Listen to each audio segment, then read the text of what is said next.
Welcome to the beautiful Mount Baker Snoqualmie National Forest and the Hiawatha Photo Vlog. I am up here, it's Monday and it's a lot more crowded than I had expected it to be in some of the places I wanted to go. So I took a little drive and found a nice little spot near the river. I think you can probably hear it back there. And decided to stop and talk to you. About a question I get a lot. It's a question, a lot of people seem to have when they're looking for a way to help tell the story of their lives, to record the story of their lives, and that is, what camera should I buy? And really the most complete answer I can give you is the most unsatisfactory answer you'll want, and that is, it depends. And really, it depends on quite a few different things. And so I've started asking. I'll ask my friends, all these types of questions. The first one is, and it ties into the second one, so it's kind of a 1A and 1B, is why do you want a new camera? Do you want a new camera because the camera you have, which is usually your cell phone, and I use my cell phone a lot, even though I have a big camera and a camera that does video, which is what I'm using right now. What's the purpose of wanting a new camera? Is it to help perfect your ability to take images? Is it because there's something with the camera you have now that just isn't satisfactory? Or is it because you just want something shiny and new? And really, if you just want something shiny and new, if you got the money for it, go ahead. And just having something shiny and new, sometimes I don't think that's really for me, because I'm on a budget. I have to really be able to justify it beyond being shiny and new. But along those questions, if you can answer that question for yourself, write it down. What is it you want about a new camera? Then the next question that goes along with that is, what do you want the new camera to do? And this is a huge range, because we all have different wants and needs with our camera. Are you a new parent, or are you a new grandparent who wants to photograph your new addition to your family, and you want to be able to photograph them from infanthood all the way to the graduation from high school or from college? Then you're going to want to look for a camera that's durable. You're also going to want to look for a camera that has a really good response time between pressing the shutter button and the shutter clicking. Remember those old point and shoots digital point and shoots, where you would hit the shutter button and then have to wait 5 seconds before the shutter would actually release? Those were horrifyingly frustrating for a lot of parents, because their kid was doing something cute, they try to take a picture, and then their kid's somewhere else, and what they have is a blur in their camera. Those cameras are few and far between nowadays, but they're still out there. So you want to have a good shutter response. You want to have something that's durable, because you want it to last 18, 20, 21 years. Same thing with pets. Did you get a new pet and you want to be able to take recordings of your pet? Get something, not only stills of your cat being cute, but also get that video that will break the internet of your cute little kitten. Then you're going to want to have a camera that will take video, as well as stills. Do you want to take pictures of flowers? Do you want to take something you can go hiking? Those are, again, durability, or you'll need, if you want flowers, you'll need a camera that has a really good macro lens on it. So those are, so think about that. Think about what you want to photograph. Write it down. And you don't have to think of everything you might ever want to photograph. You just want to be able to think of some of the things that you're really looking at right now.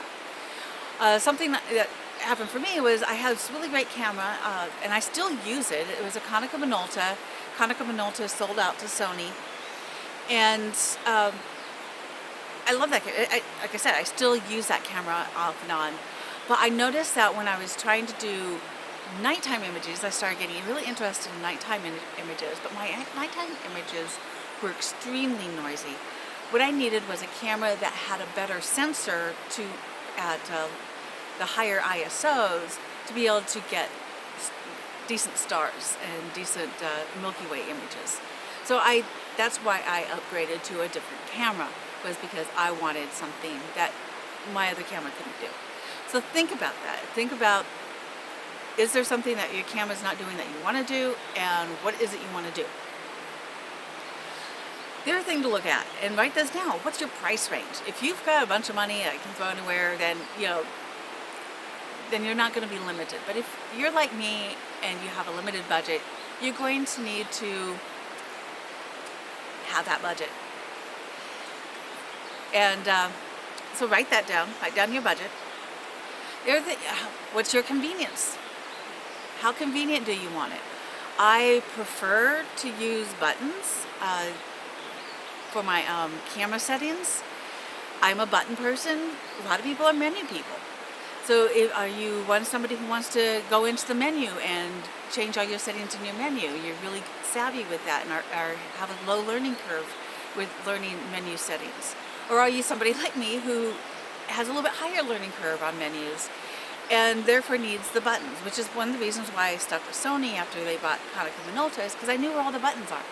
And with my Alpha 65, I can switch my buttons and change my settings all with my hand without even having to look at it, because I know where all those buttons are. Are you somebody who wants to have interchangeable lenses so that you can have a wider variety of images that you can take? But on the cost end, you're going to have to remember that you're going to have to pay for those lenses. Or are you somebody who doesn't want to change lenses? You just want to be able to go out and photograph things and not have to worry about carrying the extra weight, carrying the extra, having to get them into containers that are not going to scratch them or break your lenses. So answer that question. What do you want? Button driven? Do you want menu driven? Do you want interchangeable lenses or no? Do you want something that just fits in your pocket? There's always those options. Something about going back to the lenses for a minute. Something you do want to remember, though, is you want to stay away from digital zoom. Digital zoom is not going to make you happy. It's going to frustrate you and make you very angry, especially if you're out trying to photograph animals and you're trying to zoom in on these animals.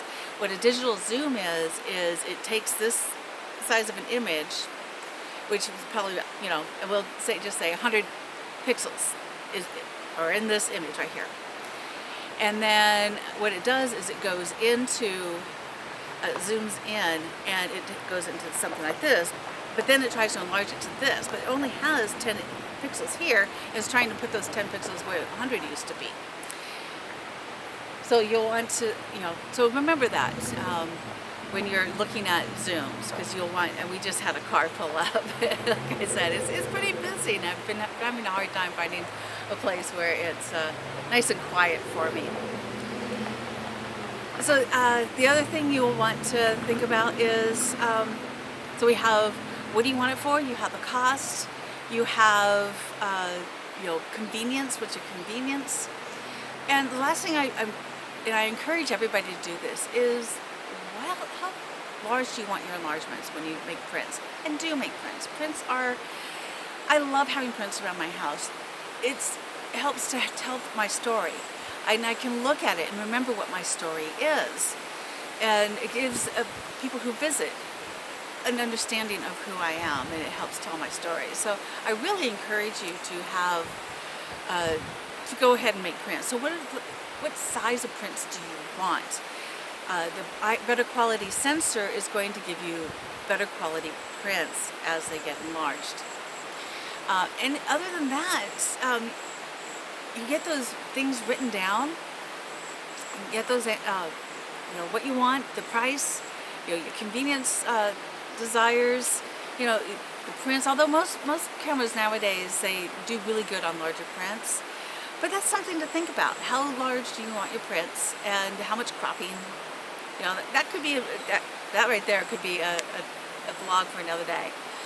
But you take all that and you'll take it into a shop. And I'm not talking Walmart. I'm not talking about Fred Meyer. I am not talking about Target. You take it to a camera store. The people there are a little bit more knowledgeable, and there's some, they're more willing to work with you. If you go in and tell them this is what I want in a camera, they're going to go, well, this, and this, not what's on sale, and not what they're doing, not what is good. They're going to get a better commission off of. They're going to tell you what you can use to photograph and get the images you want, and then play with them. Make sure those buttons are where you want them to be. Make sure you can get into the menu easily. Make sure you can change the lenses, or that it's not really a digital zoom, but it is an actual optical zoom. Test it out. Work with them, and then you'll be more ready to make a choice in the camera you want. Because having a camera that you want to use, having it be able to help you tell your story, that's all that you really need. And if you're going to invest in that sort of stuff, you're going to want to use it. If you're going to want to invest in the camera, if you're going to want to invest in the lens and the batteries and the SD card, all that, you're going to want to use it. So make sure, as you're playing with it in the store, this is going to be something you're going to have with you. And then go ahead, tell your story. Record your story, share your story, and inspire others to do the same. Thank you, and have a great day. I am going to continue enjoying my day in Mount Baker Snoqualmie, meet my friends later for their wedding, and hope to see you soon.